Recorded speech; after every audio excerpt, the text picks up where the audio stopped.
All right, what's up, Austin? I'm gonna break this one down just because this looks like the race where you ended up messing up the hamstring here.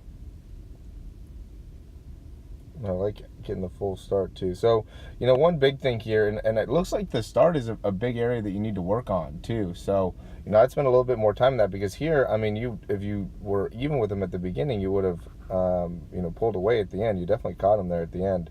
And what I'd say is that you might want to try to get your hips up a little bit higher so you can get a little bit more of a actual downward and through movement. See how much the guy that won, how his hips are higher, and then he actually, see how much he drops them down there to get going, where you're just kind of pushing straight off, okay, which makes it so his overall start, he's in a lot better position. He's in a lot bigger power position from the beginning there. So that's a big thing. I mean, I can't see the legs after that.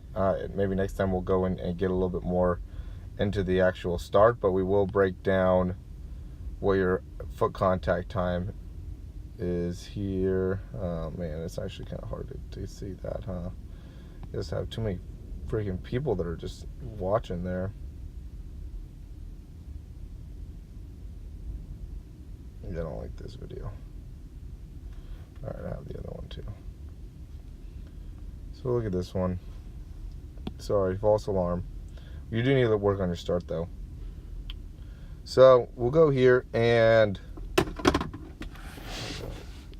the big thing is that you want to be able to hit probably about four, or you want to hit, you being around, I think you would said like 5'7", 5'8". That makes it so you definitely want to have a little bit longer contact time, so then you can make up a longer overall, or 5'6", 5'7". So that means that you want to have a longer contact time, so then you can pick up more ground when you're actually sprinting. You can definitely see that your overall sprint speed is really, really good. So let's say here you're landing at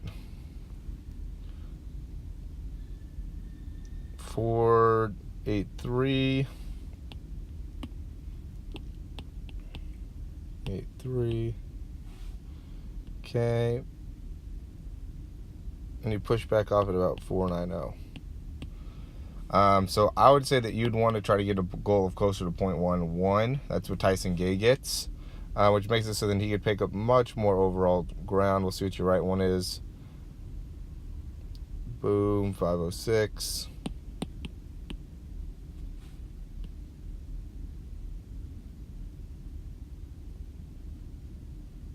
You're off before then, so I'd say you're probably off at like 5.14-ish, maybe 15, but probably closer to 14, which is again 0.8. So one you have about 0.8, the other have about 0.7. So yeah, my suppose, or what I was thinking, is going to end up going to be true. So you want to just be able to spend a little bit more time on the ground. So what that just means is that when you land, you want to be able to land not with necessarily your legs, what's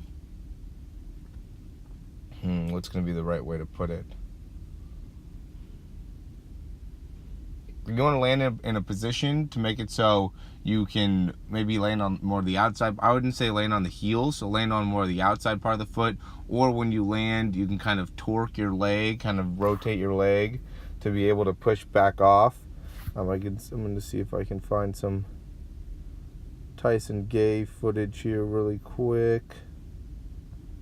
I don't know exactly what it looks like, so it'll be kind of tough to find it quickly.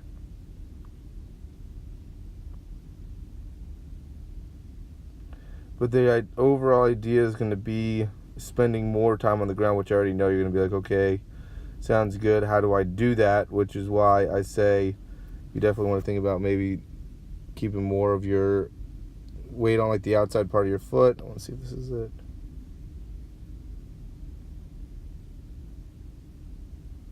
Who is this? Christian Coleman.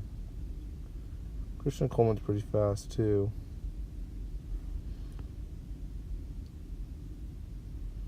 So 10. I think he's pretty quick with his foot contact time.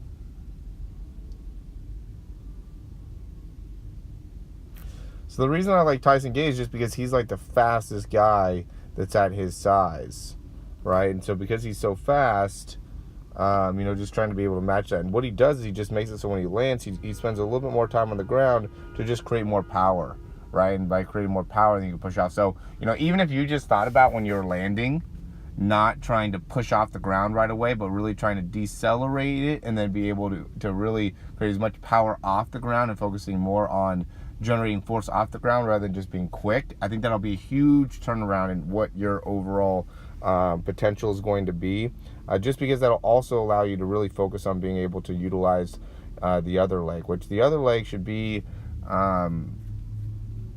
I'm trying to go off of basically memory here. I think it wants to be under about 0.3 in terms of the overall swing time, which is really, really hard. There's guys that get friggin' 4 seconds, but I'm pretty sure Tyson Gay got under 0.3. Usain Bolt is like 3.5, I want to say, but he has a 0.08, so he has a closer contact time than you have, but he's 6'5", so he doesn't need to have as much of a contact time. Whoop, I didn't know the extra 5 there. He didn't need to have as much of a contact or as long of a contact time. So, you know, that's going to be very, very important for you to get. But let's see how long your transition time is. So pushing off that right leg, you push off not at 3, probably like 4.64. Okay, and then you touch back down with that right leg. 5.03. So you're almost at 0.4. So that's going to be a big thing too. You got to work on that transition time also, which it'll help you though by being able to have more time on the ground. You'll be able to better impact that transition time. So now it's like the left side pushes off at probably about 4.89, and then comes back 4.2 or 5.26. 5.26, 11, 3.7, 3.8.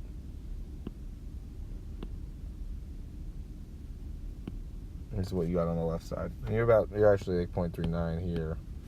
But so you have to be able to work on the transition side, which will help again by having longer foot contact. You'll be able to have a better transition as well. Then another big thing that I was noticing also is, and I actually don't have, well, no, I do.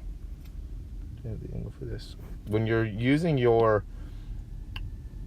right arm, and I think we've talked about this before, your right arm, left leg, and how you sync that up is way smoother than the left one. When you're driving with that left leg, you got to be able to figure out how to use your core and your pecs. So you got to really drive forward hard with your left arm. It looks like you get a lot of force within your right hip, but you don't really use your left arm to help you get more force with your right hip and your right leg swing. So you got to be able to match those. Left arm and right leg swing can match up better.